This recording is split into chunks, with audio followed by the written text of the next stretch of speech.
નકલંક નારાયણ નારાયણ નારાયણ નકળંક નારાયણ નારાયણ નારાયણ નકલંક નારાયણ નારાયણ નારાયણ નકળંક નારાયણ નારાયણ નારાયણ નકલંક નારાયણ નારાયણ નારાયણ નકળંક નારાયણ નારાયણ નારાયણ નકલંક નારાયણ નારાયણ નારાયણ નકળંક નકલંક નારાયણ નારાયણ નારાયણ નકળંક નારાયણ નારાયણ નિષ્કલંકી નારાયણ ભગવાન કી ઓમ યા માતા કી.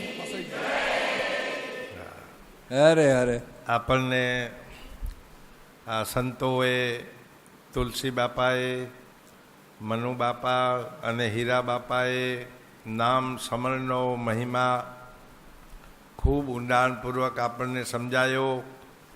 એકના અનેક નામ કેવી રીતે થાય, બેના સિંગના લફોલફ પારા પડે ટપોટપનું દ્રષ્ટાંત દઈ અને તો પણ એને પરમાત્માના દર્શન થયા એવો મંત્ર ભજીને એના વિશે ખૂબ સુંદર ઊંડું જ્ઞાન આપ્યું. શ્રીમદ ભાગવત દશાવતારના ગ્રંથમાં નારદ ઋષિની કથા આવે છે. વાહ વાહ. અને નારદ ઋષિ પોતાની આત્મકથા કરે છે. ગયા જન્મમાં એ કોણ હતા? એક દાસીના પુત્ર હતા અને આ જન્મમાં દેવર્ષિ નારદ કેવી રીતે થયા એના વિશેની કથા આવે છે. અને એના પહેલાં આત્મદેવ બ્રાહ્મણની કથા આવે છે. એ દ્રષ્ટાંત છે અને દ્રષ્ટાંત વગર આપણને સિદ્ધાંત સમજાતો નથી. વાંચું હે. દ્રષ્ટાંતથી સિદ્ધાંત સમજાય અને સિદ્ધાંત એ આપણા આચરણમાં ઉતરે અને ત્યારે આપણા હૃદયમાં ભક્તિ પુષ્ટ થાય. તુંગભદ્રા નદીના કિનારે, તુંગભદ્રાનો અર્થ થાય, તુંગ એટલે પુષ્કળ, ભદ્રા એટલે કલ્યાણ. વાહ વાહ. પુષ્કળ કલ્યાણ કરનારી નદી એટલે તુંગભદ્રા. એ તુંગભદ્રા નદીના કિનારે એક ઝૂંપડું બાંધીને એક સંન્યાસી રહેતા હતા. એ સંન્યાસી મહાત્મા 5 ઘરેથી મધુ કરી માગી આવે. ભોજન 5 ઘરેથી જે મળે એ માગી આવે અને બધું ભેગું કરે. ભેગું કરીને એ નદીમાં પાણીમાં ડબોળે અને પછી સ્વાદ વગરનું ખાય. હા. આપને ભાવે એવું? જે કંઈ હોય, રોટલી શાક દાળ ભાત હોય, પાણીમાં ડબોળીને પછી ખાય, સ્વાદ વગરનું. અમારી બાજુ લક્ષ્મીપુરા કંપામાં એક સંત થઈ ગયા, કાનજી બાપા. હવે સાચું હે. એ સંત કાનજી બાપા મેં નજરે જોયેલું. ચા પીતા તે ચાયનો વાટકો ભરી આવે, અડધો વાટકો ચાયનો ભર્યો હોય, ગરમ હોય તે બાજુમાં પાણીનો અડધો લોટો એ ચાયમાં નાખી દે અને પછી પીએ. તમને ભાવે એવી ચાય? અડધો લોટો પાણીનો ચામાં નાખી દે. એ કે હિયા ઠરી રહે ને કે. વાહ વાહ. એટલે આ સંન્યાસી મહાત્મા પણ મધુ કરી પાણીમાં ગંગા મૈયામાં ડબોળી, તુંગભદ્રા નદીમાં ડબોળી ને પછી સ્વાદ વગરનું એ ખાય. એક દિવસ આત્મદેવ બ્રાહ્મણ, સંપત્તિ ખૂબ હતી પણ સંતતિના અભાવે દુઃખી હતો. સંતતિ એટલે સમજ પડી? વાહ વાહ. છોકરા નહોતા એના, એટલે ખૂબ દુઃખી હતો. એટલે એક અને આત્મદેવની પત્નીનું નામ હતું ધંધુલી. આ આત્મદેવે સંપત્તિનો ઉપયોગ કર્યો પણ એને સત્સંગ કર્યો નહીં. એના જીવનમાં સત્સંગ નહોતો વાહ વાહ અને સંતતિના અભાવે એ દુઃખી હતો. એટલે એક દિવસ એને આત્મહત્યા કરવાનો વિચાર આવ્યો કે નદીમાં પડી ડૂબી અને હવે આત્મહત્યા કરી નાખું. અને નદી કિનારે આત્મદેવ બ્રાહ્મણ આત્મહત્યા કરવા જાય છે. પેલા સંન્યાસી મહાત્મા મધુકરી લઈ આવી પાણીમાં ડબોલીને જીવું જમવાની તૈયારી કરે રહ્યા. અરે અરે અને એની નજર આ આત્મદેવ બ્રાહ્મણ ઉપર પડી. દોડીને હાથ પકડી લીધો. ઓલ્યો હે ને અહીંયા નદીમાં આ ગળામાં પાણો બાંધી અને જેમ નદીમાં કૂદું એટલે બારે પાછું ના આવી જવાય, ડૂબીને મૃત્યુ પામે. એટલે ગળામાં પથ્થરો બાંધી દીધો. જેવો મેં ડૂબકી મારવા જાય રહ્યો આત્મદેવ બ્રાહ્મણ, એવા સંત મહાત્મા એનો હાથ પકડી લે રહ્યા. સંન્યાસી મહાત્મા, વાહ વાહ ભાઈ તને શું દુઃખ છે? તને જે કંઈ તકલીફ હોય પછી કહેજે, આવ આપણે પેલું જમી લઈએ. પેલું જમી લઈએ પછી આપણે સુખ દુઃખની વાતો કરશું અને તારા દુઃખનો આપણે નિવારણ આપણે કરીશું. જે હોય કહેજે. હોય જમવાનું કીધું એટલે આત્મદેવ બ્રાહ્મણ કહેર્યો કે ઘરે ખાવાનું ઘરે ઘણું છે, ઘરે સંપત્તિ ઘણી છે, પણ ખાનારું કોઈ નથી, દીકરો નથી, એટલે હું આત્મહત્યા કરું રહ્યો. વાહ વાહ સંન્યાસી મહાત્મા સમજાવે છે, જો બેટા આત્મહત્યા કરવું ને એ મોટું પાપ એ. પરમાત્માએ આપણને અમૂલ્ય, જેનું મૂલ્ય ન થઈ શકે એવો અમૂલ્ય આ માનવ દેહ આપ્યો છે. એ જિંદગી જીવી જાણવી. આત્મહત્યા કરનાર વ્યક્તિ સુખી થતો નથી. શાસ્ત્રોમાં એવું લખ્યું છે અરે અરે કે જે આત્મહત્યા કરે છે નદીમાં ડૂબીને મરી જાય, ગળે ફાંસો ખાઈને મરે કે અગ્નિમાં સ્નાન કરીને મરે, આત્મહત્યા કરે છે એના શબને અડકવામાં પાપે, હા એવું શાસ્ત્રોમાં લખ્યું છે. વાહ વાહ અને એના શબને દોયડેથી બાંધીને ઢહેડીને શમશાન યાત્રામાં લઈ જવાનો. એના શબને અડકવામાં પાપે. આત્મહત્યા એ મોટું પાપ છે બેટા. સંન્યાસી મહાત્મા સમજાવે છે, બેટા આત્મહત્યા કરીશ નહીં. અને જે આત્મહત્યા કરે છે એ જીવ ભૂત પ્રેત યોનિમાં ભટકે છે. હોય એને સદગતિ મળતી નથી. એને ભૂત પ્રેત યોનિમાં એ જીવ બહુ જ દુઃખી થાય છે. એટલે બેટા તું આત્મહત્યા કરીશ નહીં. દીકરો નથી તો શું થયું? પ્રભુ જે સ્થિતિમાં રાખે એ સ્થિતિમાં તું આનંદથી રહે. અમારા ભણવામાં એક કવિતા આવતી, હોય રામ રાખે તેમ રહીએ ઉદ્ધવજી, રામ રાખે તેમ રહીએ. પછી કોઈ દિન જમવાને શીરાને પોળી, આજ શીરો જ મળી હોય ને તમને, કોઈ દિન જમવાને શીરાને પોળી તો કોઈ દિન ભૂખ્યા પણ રહીએ ઉદ્ધવજી, રામ રાખે તેમ રહીએ. વાહ વાહ પછી કોઈ દિન રહેવાને બાગને બગીચા મહેલોમાં રહીએ તો કોઈ દિન જંગલમાં પણ રહીએ. કોઈ દિન ફરવાને મોટરને ગાડી તો કોઈ દિન પેદલ પણ જઈએ. વાહ વાહ ઉદ્ધવજી, રામ રાખે તેમ રહીએ. સંન્યાસી મહાત્મા આત્મદેવ બ્રાહ્મણને સમજાવે છે, બેટા છોકરો નથી તેથી શું થયું? ભગવાનની જેવી મરજી. છોકરો લાયક હોય તો તમે ભગવાનની કૃપા માનજો કે મને ભગવાને દીકરો લાયક દીધો છે. અને કદાચ લાયક ન હોય, લાયક હોય તો દીકરો બધું સંભાળે છે. હવે મારે ભગવાનનું ભજન કરવું જોઈએ, મારે હવે એકાદશીનું અનુષ્ઠાન કરવું જોઈએ, એવું સમજીને ભગવાનની ભક્તિ કરજો, વધારે ભક્તિ કરજો. અને કદાચ છોકરો લાયક ન હોય, નાલાયક હોય તો પણ ભગવાનની કૃપા સમજજો કે આ છોકરો મારી પાછળ બીજું કાંઈ જ કરશે નહીં, એટલે મારે હાથે જ બધું કરવાનું છે. વાહ વાહ. છોકરો તો બધું ઉડાવી દેશે, એટલે એ તો પણ ભગવાનની કૃપા માનીને તમે તમારી જાતે બધું કરજો. કેટલાક લોકો જો છોકરા ન હોય તો હૈયું બાળે છે. વાહ વાહ. અરે તમે તમારું કલ્યાણ જાતે નથી કરી શકતા તો છોકરાઓ તમારું શું કલ્યાણ કરવાના હતા?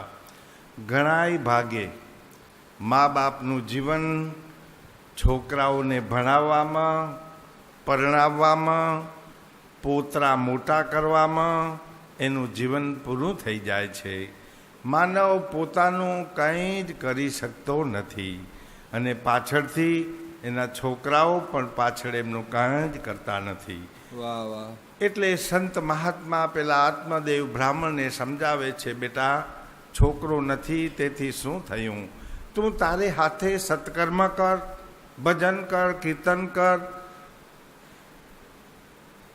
આત્મદેવ બ્રાહ્મણ કહે છે, મહારાજ પિંડદાન કરનાર તો જોઈએ ને. સંતે કહ્યું, તારું પિંડદાન તું તારી હાથે જ કરવાનું છે. આજકાલ કળિયુગના છોકરાઓને મા બાપનું શ્રાદ્ધ કરવાની ફુરસદ જ નથી. ઓય. છોકરો મારું શ્રાદ્ધ કરશે, મારો ઉદ્ધાર કરશે એવી આશા રાખશો નહીં. તમારા હાથે તમારું શ્રાદ્ધ કરો, તમારું પિંડદાન તમારા હાથે જ કરો. સંન્યાસી મહાત્મા સમજાવે છે ત્યારે પેલો આત્મદેવ બ્રાહ્મણ કહે છે,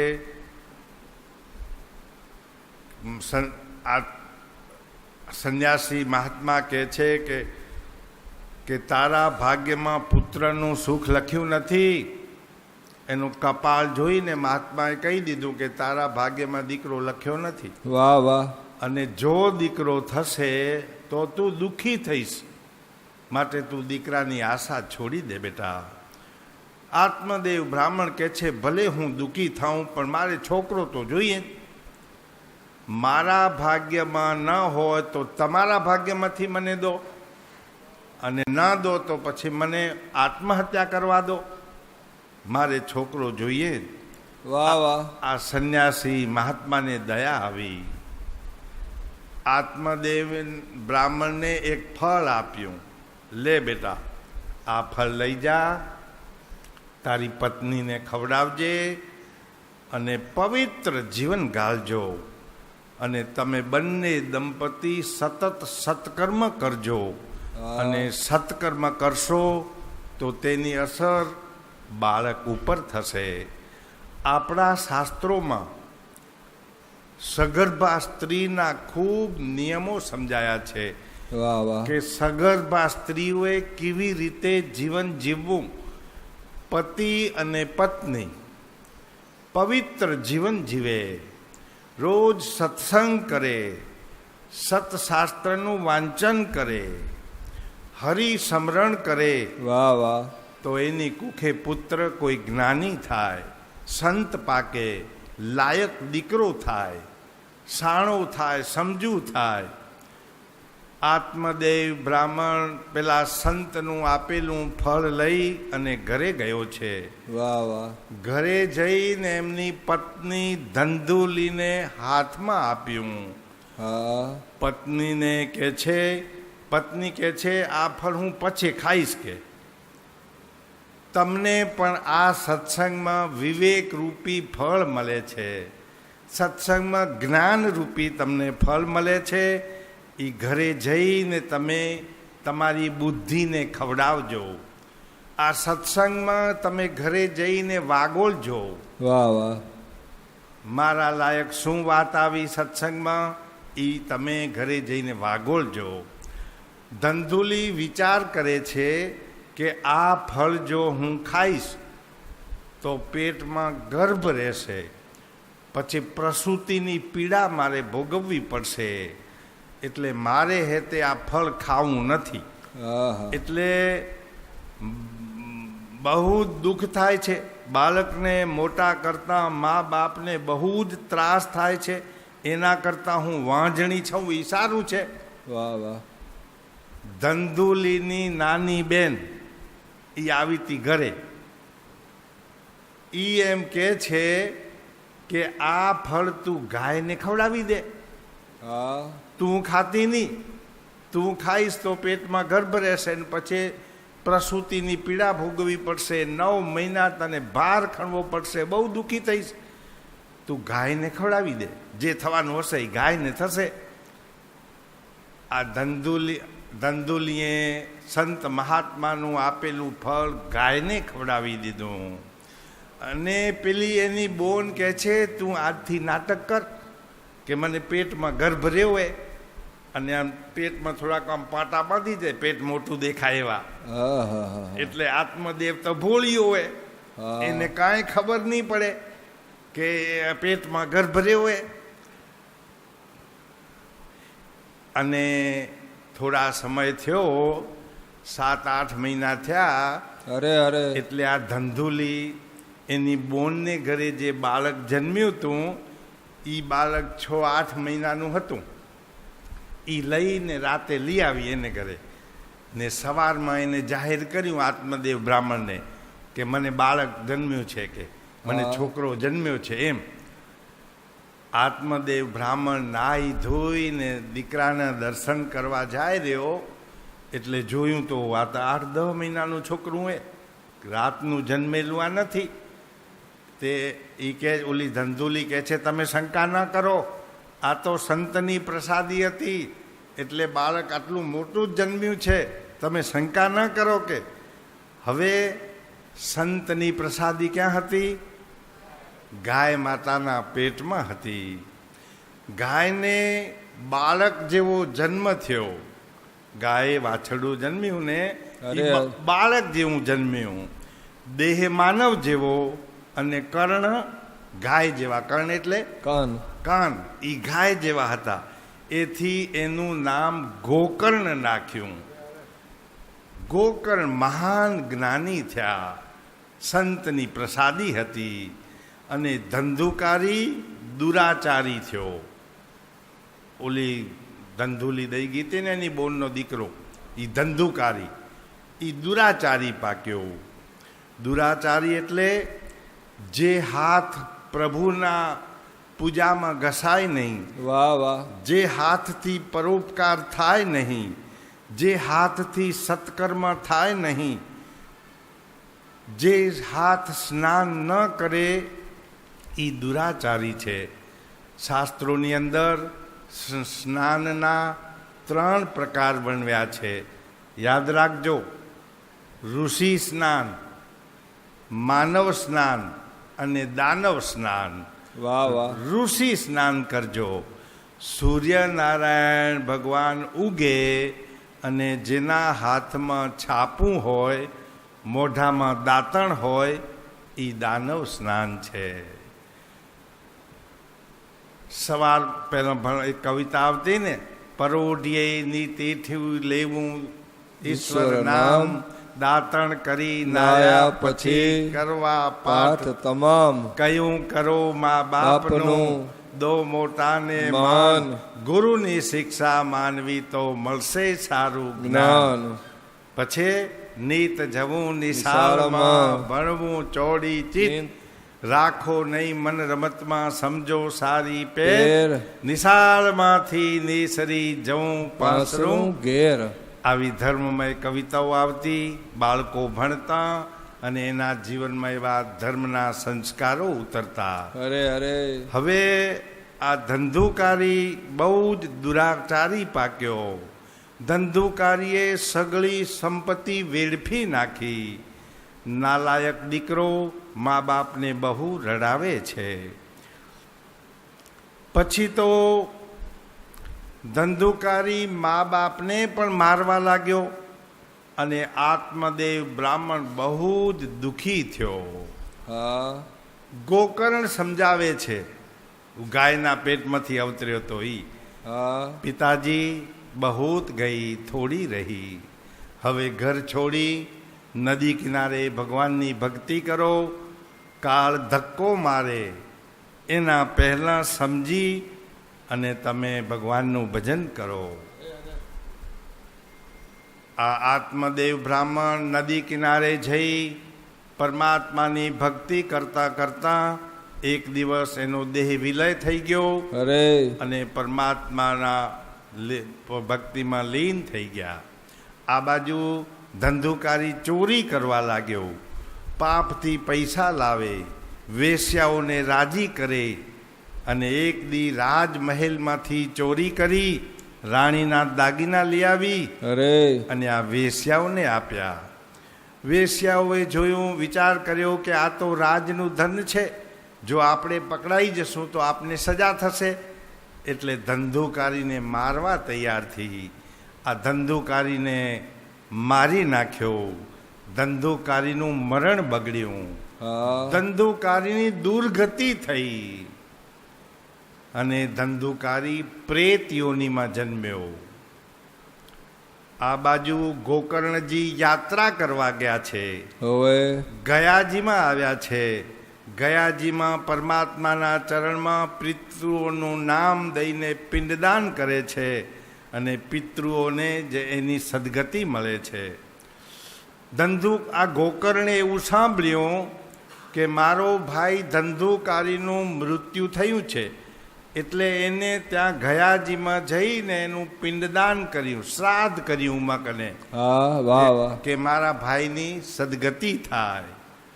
પછી ગોકર્ણજી યાત્રા કરતા કરતા પોતાના વતનમાં આવ્યા, પોતાને ઘરે આવ્યા. આંગણામાં ખાટલો ઢાળીને સૂતા હતા અને રાત્રે પેલો પ્રેત યોનિમાં જન્મેલો ધંધુકારી ગોકર્ણજી પૂછે છે, તું કોણ છે? તો કે હું ધંધુકારી છું, તમારો ભાઈ છું, મારી દુર્ગતિ થઈ છે, હું પ્રેત યોનિમાં જન્મ્યો છું. ગોકર્ણજી કહે છે, મેં તારું પિંડદાન કર્યું તું ગયાજીમાં, તારી દુર્ગતિ ના થાય, તારી સદગતિ થઈ જવી જોઈએ. કે ધંધુકારી કહે છે, તમે અનેક વાર શ્રાદ્ધ કરો, અનેક પિંડદાન કરો, પણ મારી દુર્ગતિ થઈ છે, એ સદગતિ થશે નહીં. તો કેવી રીતે થશે? તો કે હું સૂર્યનારાયણ ભગવાનને પૂછીશ. સૂર્યનારાયણ ભગવાનને પૂછ્યું તો એ એમ કહે છે, તમે શ્રીમદ ભાગવત દશાવતારની કથા બેસાડો, એ કથા આ પ્રેત યોનિમાં ધંધુકારી સાંભળે તો જ એની સદગતિ થાય.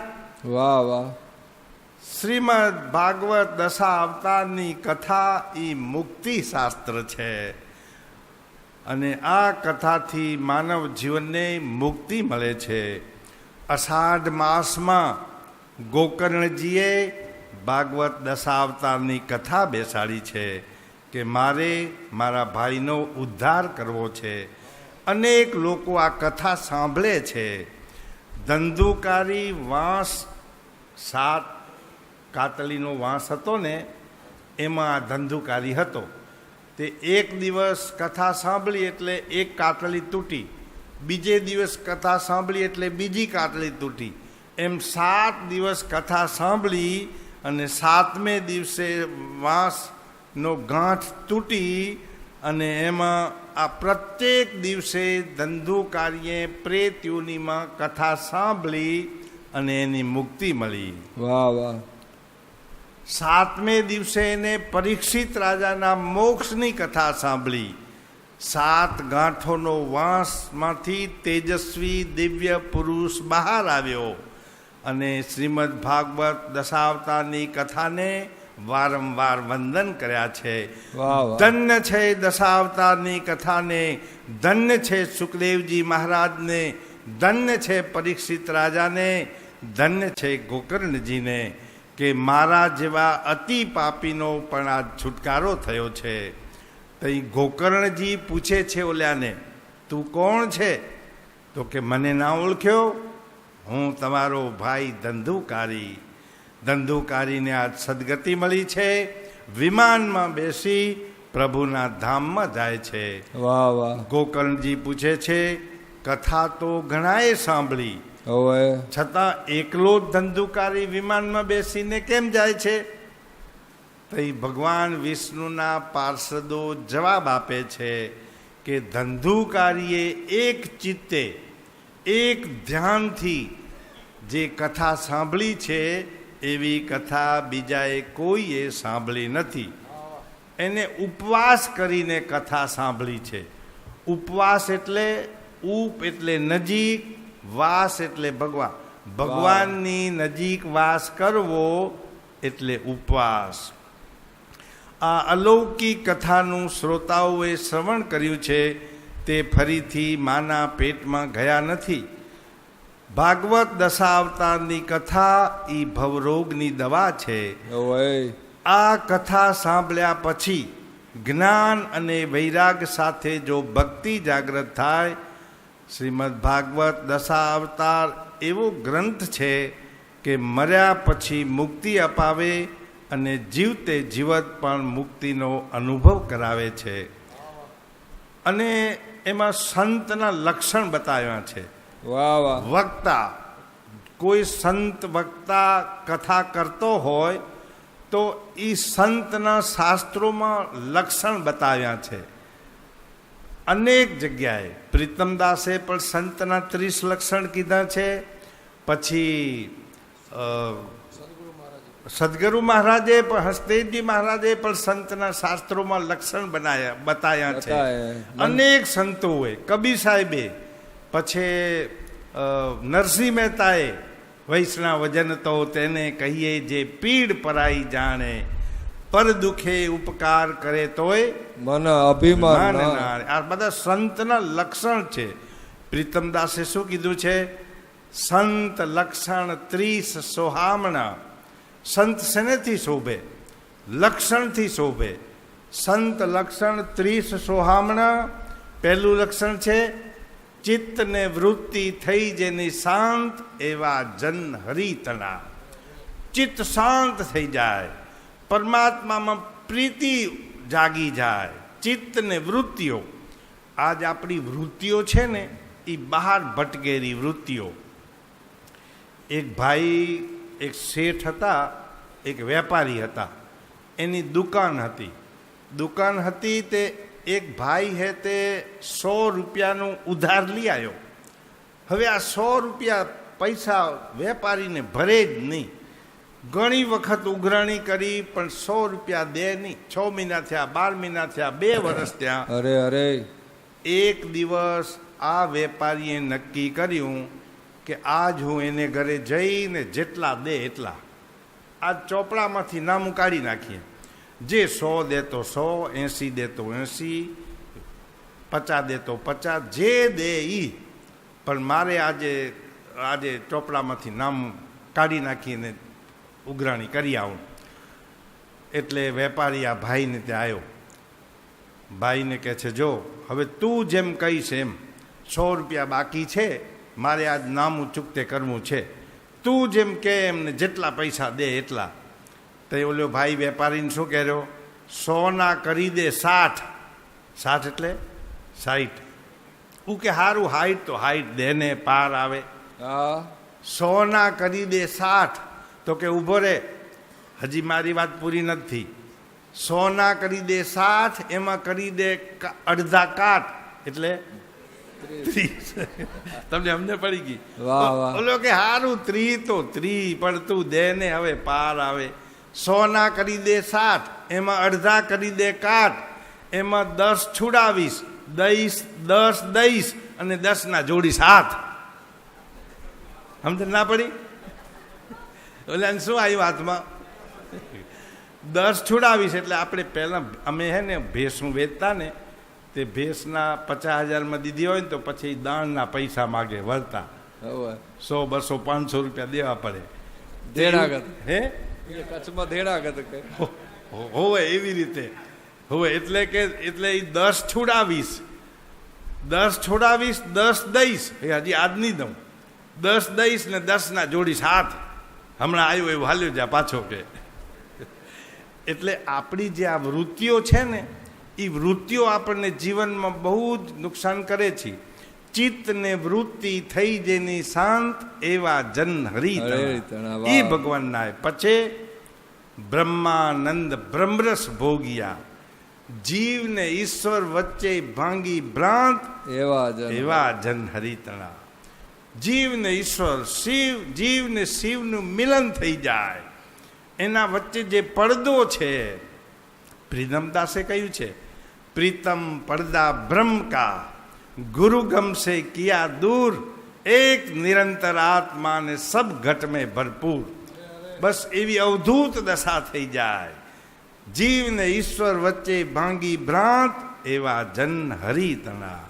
પછી ક્ષમાવંત તપે નહીં તાપમાં, પછી અમલ અનુરાગી, એવા જન હરિતણા. પછી આશા રહિત અમૃત વાણી વધે. કોઈ જાતની આશા ન રાખે કે આ લોકો મને માન આપે, કે આશા રહિત અમૃત, એના મુખારવિંદથી અમૃત સમાન વાણી નીકળતી હોય. કબીર સાહેબે ટૂંકમાં સંતના લક્ષણ 7 વર્ણવ્યા છે. એટલે એક સાખી દ્વારા આશા તજે, માયા તજે, મોહ તજે ઓર માન. પછી હરખ શોક નિંદા તજે, કહે કબીર સંત જાન. આટલી વસ્તુનો જેને ત્યાગ કર્યો છે, તો આશા રહિત અમૃત વાણી વધે, સહજાનંદ આનંદ કોષ. વાહ વાહ. હર ઘડી હર પલ એના રૂમરે રૂમરે આનંદનો ધ્વનિ નીકળે. વાહ વાહ. હર ઘડી આનંદ આનંદ ને આનંદ જ. જુઓ, આપણે હમણાં જાપાન દેશવાળાએ સૂક્ષ્મ કેમેરાઓ શોધ્યા છે. સૂક્ષ્મ કેમેરાઓ એટલે ખબર પડી, આમ તમારો ફોટો પાડે ને એટલે તમારો ફોટો ના આવે, તમારા વિચારોનો ફોટો આવે. તમારા હૃદયમાં કેવા વિચારો રમી રહ્યા છે એ ઓલો કેમેરો કહી દે, એ ફોટો કહી દે. જે વ્યક્તિ જેવો છે એવા એના હૃદયમાંથી પરમાણુઓ નીકળે છે. સંત મહાપુરુષો એ આનંદનું સ્વરૂપ છે, અને એના હૃદયમાંથી આનંદના પરમાણુઓ નીકળતા હોય. અરે અરે. એ લોકો શેનાથી નક્કી કરે? લીલો રંગ છે ને આનંદનું પ્રતીક છે. તમે ચોમાસાના દિવસોમાં આવી લીલી હરિયાળી ધરતી જુઓ તો તમારું મન પ્રફુલ્લિત થઈ જાય ને. લીલો રંગી આનંદનું પ્રતીક છે. વાહ વાહ. તમારો ફોટો પાડે ને એમાં લીલા રંગના જો ચંચણિયા થઈ જાય તો નક્કી કરે કે આના હૃદયમાં આનંદ ભર્યો છે. વાહ વાહ. આ આનંદનું સ્વરૂપ છે. લીલો રંગી આનંદનું સ્વરૂપ છે. સફેદ રંગ એ શાંતિનું સ્વરૂપ છે. સફેદ રંગના ચંચણિયા આવે ફોટામાં તો નક્કી કરે કે આ શાંત પ્રિય માણસ છે. સફેદ રંગ એ શાંતિનું પ્રતીક છે. અને લાલ રંગ છે ને એ ભયનું પ્રતીક છે. તમારો ફોટો પાડે ને લાલ રંગના ચિહ્નો દેખાય તો નક્કી કરે કે આના હૃદયમાં ક્રોધ ભર્યો છે, આના હૃદયમાં ભય ભરેલો છે. તમે અમદાવાદ જેવા શહેરમાં જાઓ, 4 રસ્તા આવે, ત્યાં લાલ બત્તી થાય તો આપણને સાધન જવા દે? ભય છે આગળ, હો, નહીં જવાય. અને લીલી બત્તી થાય તો હવે જાઓ, છૂટ છે. લીલો રંગી આનંદનું પ્રતીક છે, લાલ રંગી ભયનું પ્રતીક છે, અને સફેદ રંગ એ શાંતિનું પ્રતીક છે. ભગવો રંગ એ ભક્તિનું પ્રતીક છે. એટલે આપણા શરીરમાંથી એવી ઉર્જાઓ નીકળે, એવા વ્યસ નીકળે, એવા પરમાણુઓ નીકળે, અને એનો ફોટો આવે એની અંદર. તો ક્ષમાવંત તપે નહીં તાપમાં, એવા જનહરિતના. આશા રહિત અમૃત વાણી વધે, સહજાનંદ આનંદ કોષ, એવા જનહરિતના. પછી દયા, દાન, દાસત્વ અતિ ગણું. દયા હોય એના હૃદયમાં. ને આપણા સદગુરુદેવ હંસતેજજી મહારાજે શું કીધું હોય? દયા રાખવી દિલમાં જાણી, સુપાત્રને દાન દેવું પ્રાણી. જીવ માત્ર ઉપર દયા રાખજો. એક સંત મહાત્મા નદીમાંથી સ્નાન કરીને બહાર નીકળ્યા, એવો જ એક વીંછી તણાતો તણાતો નદીમાં જતો તો મહાત્માને દયા આવી. એને વીંછીને આમ હાથમાં પકડીને બારે કાઢ્યો. હા પણ વીંછીનો સ્વભાવ કેવો હોય? ડંખ મારવાનો. વીંછીએ મહાત્માના હાથમાં ડંખ માર્યો, વેદના થઈ અને વીંછી હાથમાંથી છૂટી ગયો, પાછો તણાવવા માંડ્યો, ફરી આમ પકડ્યો, ફરી ડંખ માર્યો, બીજી વાર, ત્રીજી વાર, વારંવાર ડંખ મારે છતાંય મહાત્માએ મહા મુસીબતથી વીંછીને બારીમાંથી બહાર કાઢ્યો. એક ભાઈ ઊભો ઊભો આ દ્રશ્ય જોતો હતો. મહારાજ, વીંછી આવડા બધા તમને ડંખ મારે છતાંય તમે એના ઉપર દયા કરીને બારે કાઢો રહ્યા. સંત મહાત્માએ જવાબ આપ્યો છે, વીંછીનો સ્વભાવ ડંખ મારવાનો છે, મારો સ્વભાવ દયા કરવાનો છે. વીંછી જો એનો સ્વભાવ ન ભૂલે તો મારાથી મારો સ્વભાવ કેમ ભૂલાય? મારે તો દયા કરવી જ જોઈએ. તો દયા દાન આપે. શેનું? જ્ઞાનનું દાન કરે. ગુરુદેવ રામદાસ બાપુ કહેતા, આ જગતનું કલ્યાણ કરવા સંતનો અવતાર છે. શુભ દાન દેવા જ્ઞાનનું મૂળ માત્ર હરિ. અજ્ઞાનનું. સંતો આપણને જ્ઞાન આપે અને અજ્ઞાન આપણી પાસેથી હરી લે. પછી સ્વધર્મનું સૌને જાણ કરવા સંતનો અવતાર છે. સ્વ એટલે પોતાનો ધર્મ શું છે એ મહાપુરુષો આપણને સમજાવે છે. સ્વધર્મનું સૌને જાણ કરવા સંતનો અવતાર છે. તો દયા હોય એના હૃદયમાં, જ્ઞાનનું દાન કરે. અને જ્ઞાન દાન છે ને એ બધાય કરતાં શ્રેષ્ઠ છે. આ જગતમાં ઘણા બધા દાન છે. ગૌદાન કરે ઘણાય, પછી લક્ષ્મીનું દાન કરે, સુવર્ણ દાન કરે, સોનાનું દાન કરે, અન્નનું દાન કરે. કર્ણ રાજા સોનાનું દાન કરતો, પાંડવો અન્નનું દાન કરતા. સુવર્ણ દાન, અન્નદાન, પછી કન્યાદાન, આ અનેક પ્રકારના દાન છે. એમાં જ્ઞાન દાન એ શ્રેષ્ઠમાં શ્રેષ્ઠ છે. તમે અન્નદાન કરો, કોઈને ભોજન જમાડો તો 4 કલાક, 6 કલાક, 8 કલાક ક્ષુધા મટે, ભૂખ મટી જાય. પછી પાછો પેટનો ખાડો પાછો ખાલીને ખાલો. 6-8 કલાક પછી ફરી ખાવા ખપે. એ 6-8 કલાક પછી વસ્ત્રદાન.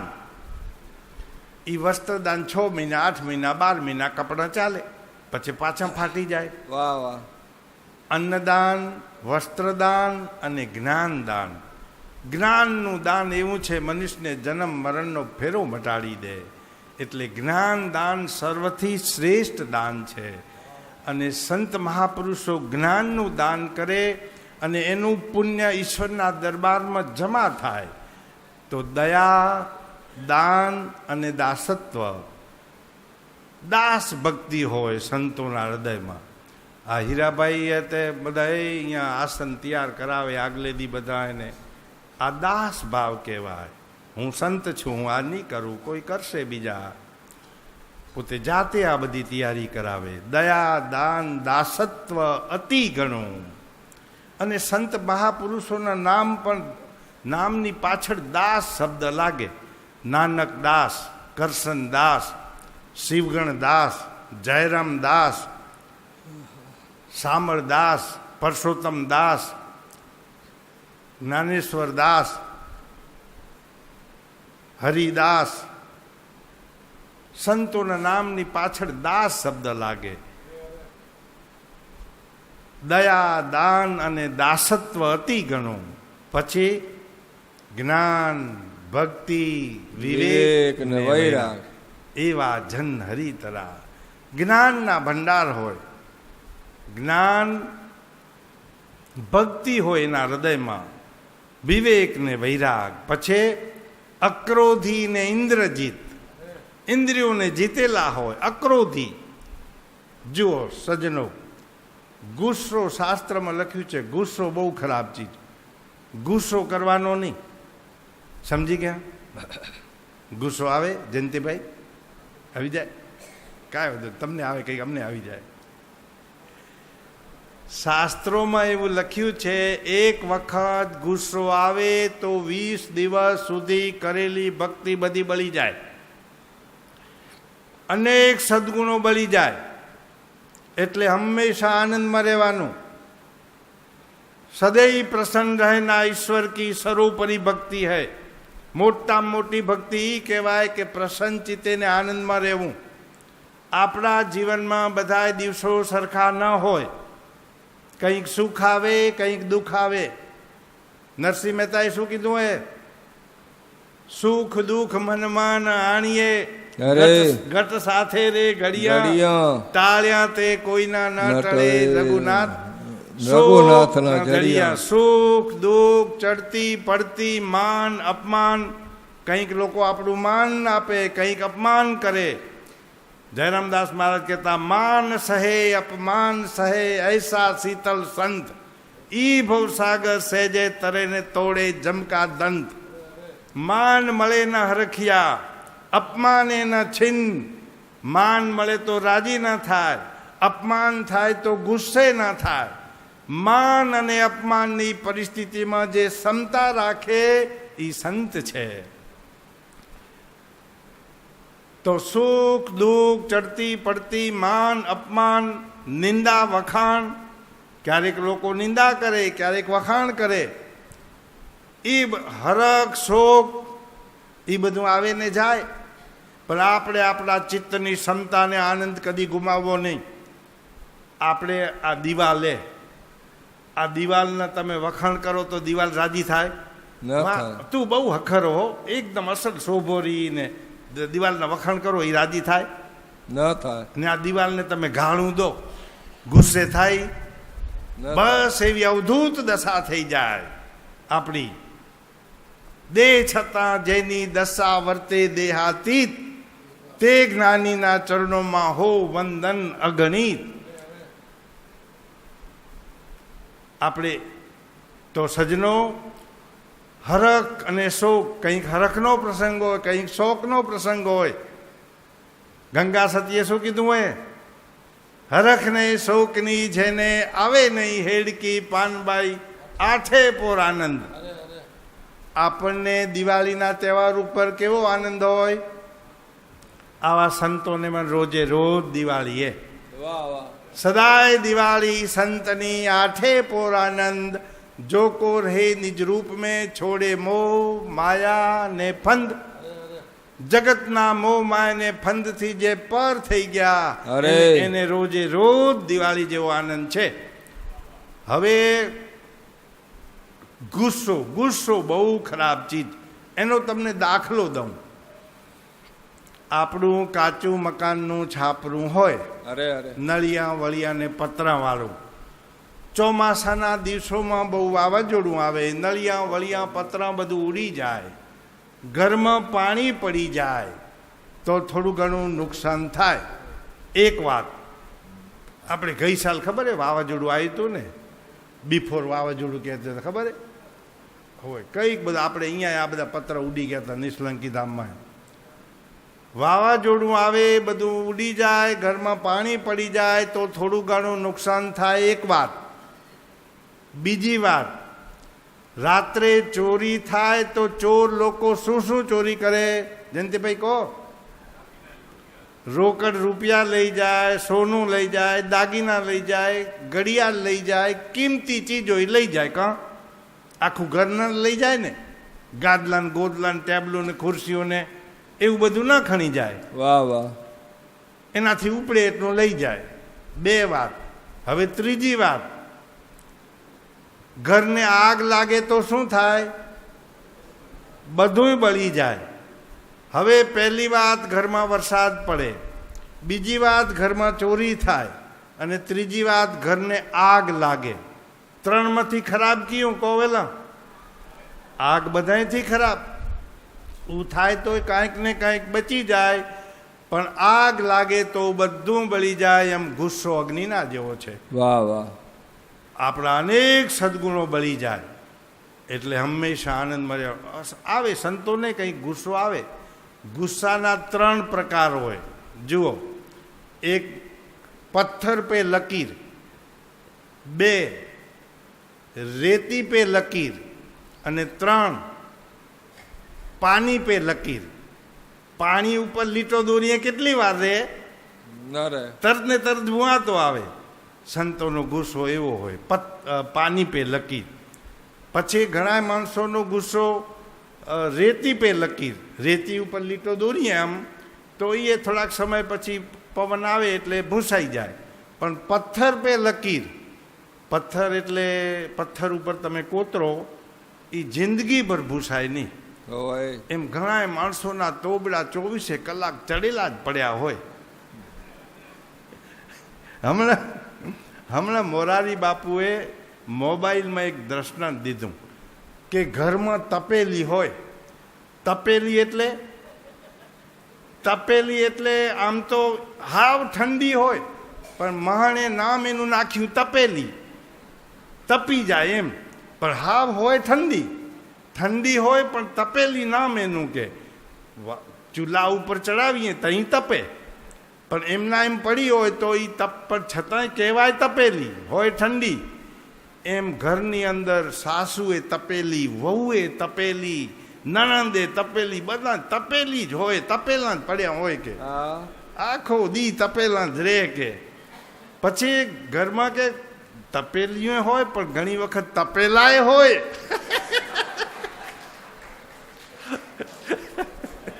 તપેલા મોટા હોય ખબર હે, ઘણી વખત તપેલાય હોય કે. પણ તપેલીમાં ને તપેલામાં શું ફરક હોય સાંભળજો. તપેલી રોજ ચડે ને રોજ તપે, પણ આ તપેલા કઈ પ્રસંગ હોય તઈ તપે. માં તપેલા હે ખબર હે?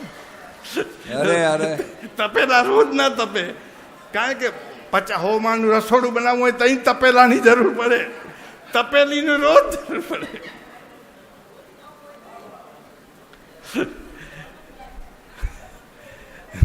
નિષ્કલંકી નારાયણ ભગવાન કી જય. તો અક્રોધી ઇન્દ્રજીત અનુભવી એટલે આનંદમાં રહેજો, ગુસ્સો કરશો નહીં, ગુસ્સો બહુ ખરાબ ચીજ. અક્રોધી ઇન્દ્રજીત અનુભવી કવિ કોમલ શીલ સંતોષ, શીલ હોય એના હૃદયમાં, નિયમોનું આધીન હોય. શુદ્ધ સ્નેહ સ્વાર્થ ન મળે, પરમારથ ઉપર પ્રીત એવા જન હરિતણા. વાહ વાહ. શશી સૂરજવત સાક્ષી રહે, સૂર્ય શશી સુરત ઉદાર અર્ણવની રીત એવા જન હરિતણા. પછી હરખને શોક વિશે ડોલે નહીં, હરખની પરિસ્થિતિમાં હરખાય નહીં, શોકની પરિસ્થિતિમાં ગુસ્સે ન થાય. આપણે અમુક જગ્યાએ જઈએ ને, માણસો માન આપે ને, વાહ ફલાણાને ઘરે ગયા ને બહુ માન પાણી દીધું હો, રાજી થઈ જઈ. અને અમુક જગ્યાએ માન પાણી ના મળે તો શું કહી, ફલાણાને ઘરે ગયા પણ ચાયની પૂછાય ના કરી. હરખને શોક વિશે ડોલે નહીં એવા જન હરિતણા. વાહ વાહ. પછી સૂર તરુ સૂરધેનું અને ચિંતામણી મળતા પહોંચે મન કામ એવા જન હરિતણા.